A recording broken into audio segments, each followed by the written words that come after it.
In this video, we'll be sewing the fox's body together. And you can see I'm going to take the wrong sides of the work and place them together so that you see the right sides of the work.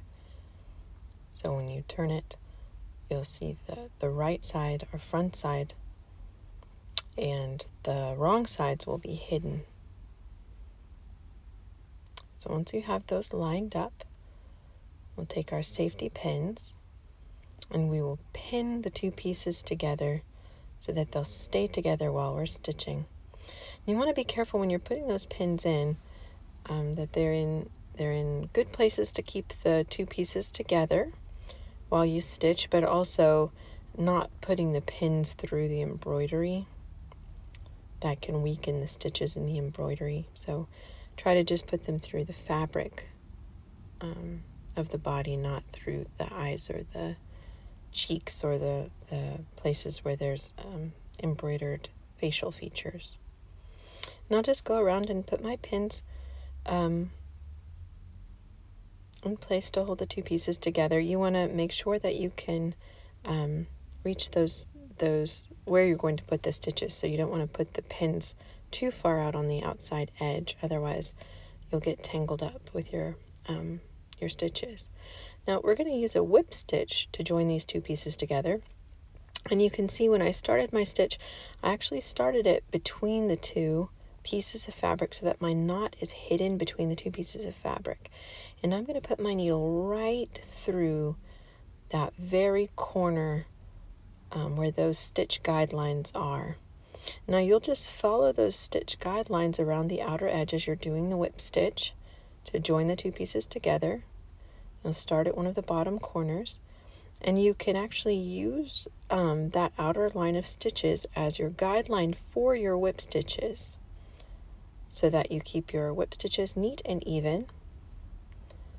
And you'll notice that I'm actually placing my needle in the little spot between the stitches along that guideline. And that keeps them evenly spaced all along the outer edge and makes a sturdy seam for you too.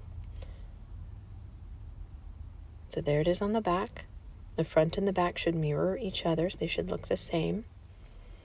And you just want to keep running along that outer edge, doing the whip stitch.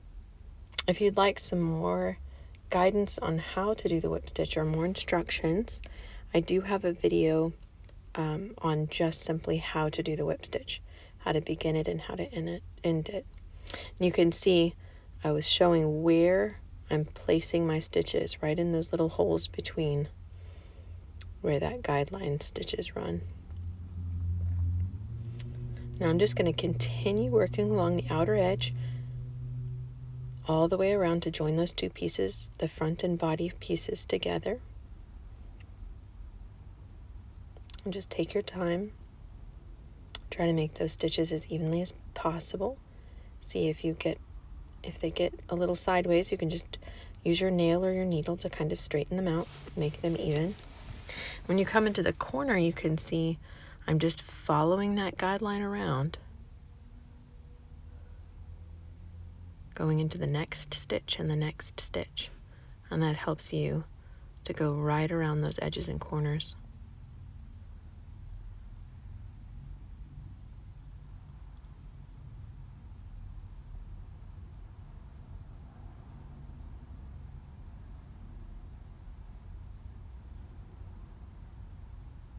You can see the stitches right under the arm there do look a little bit differently, but everything is very neat and even. Oop, lost my thread. Sometimes if your thread is frayed at the end, it's much easier to rethread the needle if you just clip off just a tiny bit of the thread so that it's smooth. I'll just go right through the eye of the needle then.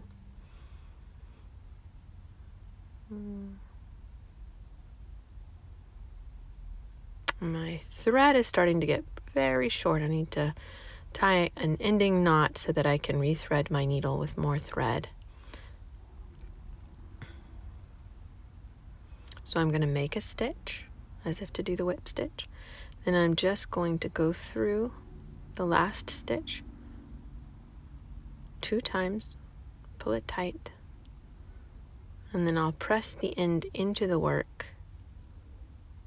so that you can't see the little tail. And I'll snip it off with my scissors.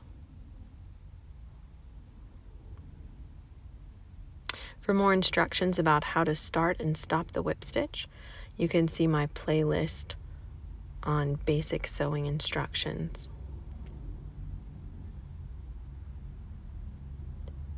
There's a video on how to do the whip stitch, and it shows how to start and stop the whip stitch. So I'm going to go ahead, and when I start again, I'm just going to go right through between the 2 layers again to hide my knot. And I'm going to start in the same place where the old stitch ended. And then I'll just continue along into the next stitch just as if I hadn't changed my thread and was just continuing along. Now when you do the corner there, you see how it creates kind of a triangle. But I'm just going to continue following that guideline. And you can see how that looks. Every once in a while I like to turn my work over so that I can see the back side of the work, just to make sure everything looks the same on the front and the back. Now I want to show you, as I continue along with these stitches, how I do the point of the ear, because that's just a little bit different, and I can show you how to make that look neat and even. So I'm following along just as I have done before. And I come right to the very tip of the ear. I'm going to actually put 1 stitch through on that spot right at the tip of the ear, and then I'm actually going to put my needle again through in that same hole so that I have a stitch on either side of where that point goes on the ear. And then I'll just continue along into the next little hole between the stitches on the guideline. Now I've continued along and I've finished sewing all the way around the outside edge. You can see it looks pretty much the same on the front and the back. It's good to check in on the back to make sure that things are looking the same back there as in the front. I'm going to go ahead and finish the stitches along the edge. I'll just use my needle to fix that. The stitches go a little wonky.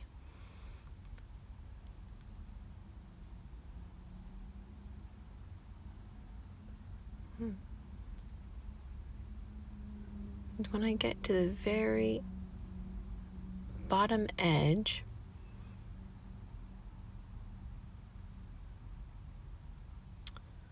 I'm going to stitch a second stitch through there, right into that bottom stitch, and then I'm going to tie off those stitches. So I'll put a second stitch into that bottom stitch. Then I'm going to tie off those stitches by making a loop. I'm pushing my needle through it once and twice, pulling it tight, making a little knot. And then I'm going to push my needle back up inside of the work, right near where that knot is, so that you won't see the little tail. You need to leave a tail when you cut the knot, when you cut the thread after you're finished making your knot.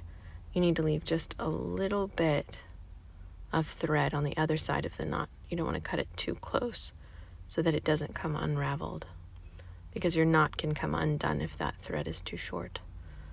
So you hide it between the 2 pieces inside of the work, and there you have it. You've whip stitched the body front and body back pieces together, and that's it.